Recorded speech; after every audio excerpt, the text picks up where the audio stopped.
tinggallah sebuah rumah tua yang dikenal sebagai rumah angker di sebuah desa terpencil.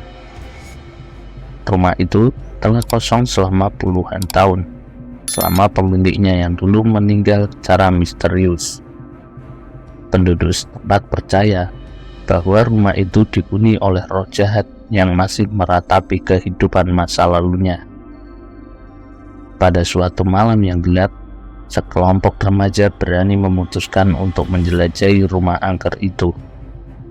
Mereka tertarik dengan cerita-cerita seram yang beredar dan memutuskan untuk memeriksa apakah kisah-kisah itu benar.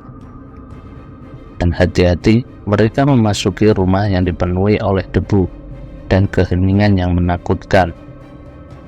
Setiap langkah mereka terdengar keras di koridor yang gelap.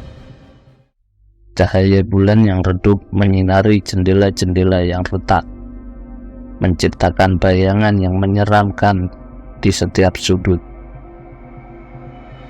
Tiba-tiba, satu di antara mereka merasa udara dingin yang mengalir di sekitar mereka, menggigilkan tulang belulang. Suasana mulai terasa semakin menyeramkan. Di ruangan yang terdalam, mereka menemukan sebuah cermin kuno yang nampaknya masih bersih di tengah-tengah debu yang menumpuk.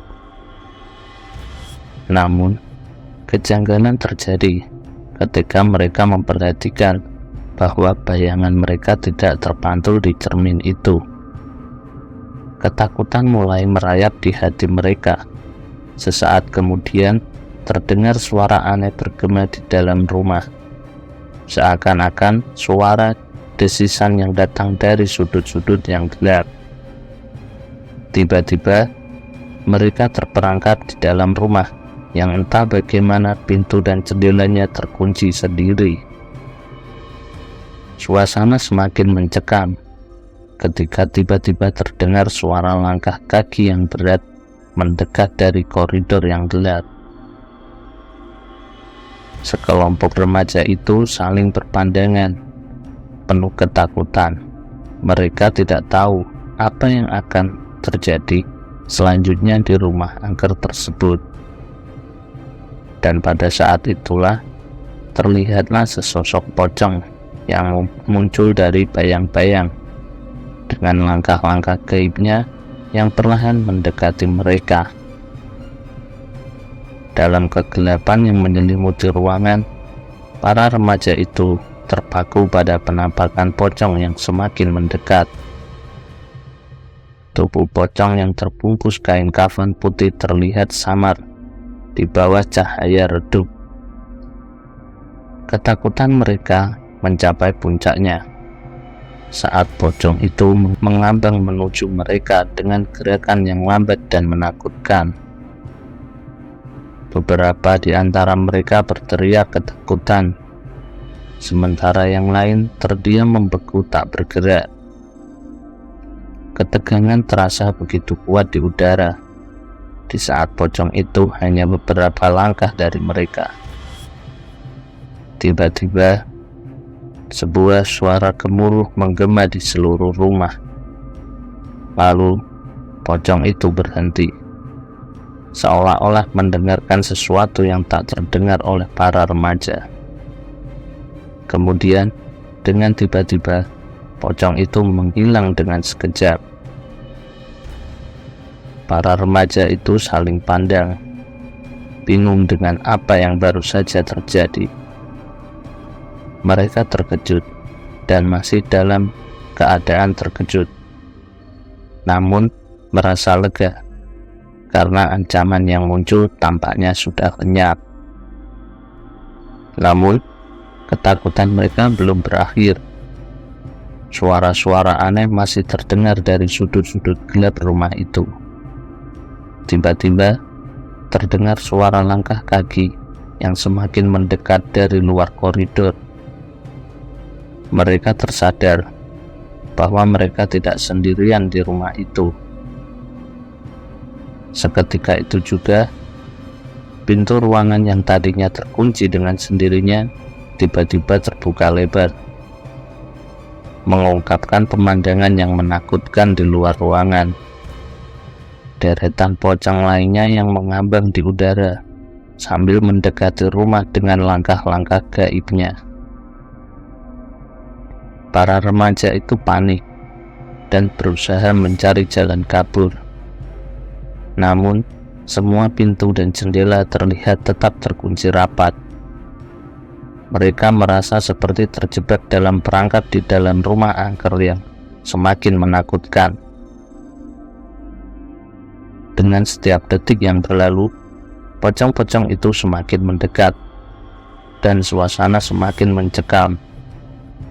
Para remaja itu merasa kebingungan dan terancam oleh kehadiran makhluk-makhluk gaib itu di sekeliling mereka. Dalam keadaan panik dan putus asa, para remaja berusaha mencari jalan untuk keluar dari situasi yang semakin mencekam di dalam rumah angker itu.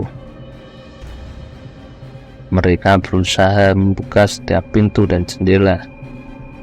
Namun, semua upaya mereka sia-sia. Semua terkunci rapat, seolah-olah tidak ada jalan keluar. Saat keputusasaan mulai merayapi pikiran mereka, salah seorang dari mereka mendapati sebuah buku kuno di salah satu rak yang tertutup debu di sudut ruangan. Dengan harapan bahwa buku tersebut mungkin memiliki petunjuk atau mantra untuk mengusir roh-roh jahat, mereka membuka buku itu dengan cepat.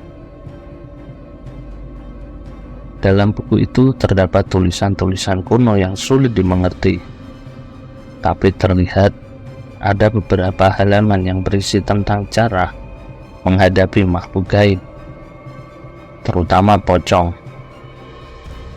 Mereka mulai membaca mantra-mantra yang tertera di dalam buku tersebut dengan harapan bisa mengusir pocong dan membebaskan diri mereka dari ancaman yang mengintai. Namun, seiring dengan setiap mantra yang mereka ucapkan, suasana di dalam rumah semakin gelap dan angin semakin kencang dihembuskan. Para pocong tampaknya semakin dekat dan mengambang lebih rendah, mendekati para remaja dengan gerakan yang lebih cepat. Saat situasi mulai genting, tiba-tiba salah satu dari mereka teringat cerita nenek moyang mereka tentang kekuatan suara. Diceritakan bahwa suara keras dan serempak dapat membuyarkan roh jahat. Dengan berani, mereka mengumpulkan keberanian mereka dan bersama-sama berteriak sekeras mungkin. Dengan serentak, teriakan mereka menggema di seluruh rumah, menciptakan gelombang suara yang keras dan memenuhi ruangan. Dan tiba-tiba, seperti sebuah ajaib, pocong-pocong itu terhuyung mundur, terdorong oleh kekuatan suara yang luar biasa. Saat pocong itu mundur, para remaja segera melihat kesempatan untuk berlari ke pintu yang tiba-tiba terbuka, memberi mereka akses keluar dari rumah angker itu. Mereka berlari secepat mungkin, menyelamatkan diri dari ancaman yang hampir menghantui mereka selamanya. Ketika mereka keluar dari rumah angker tersebut, mereka melihat matahari pagi yang mulai terbit, menyinari langit dengan cahayanya yang hangat.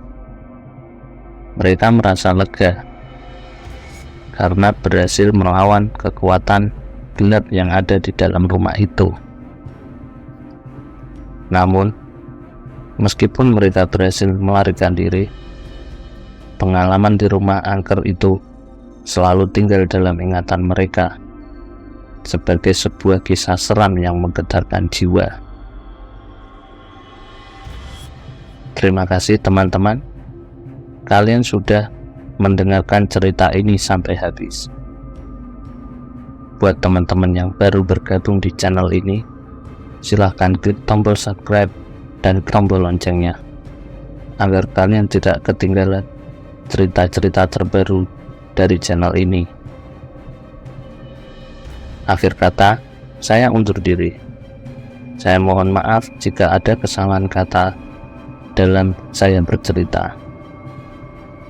Terima kasih, sampai jumpa di video berikutnya.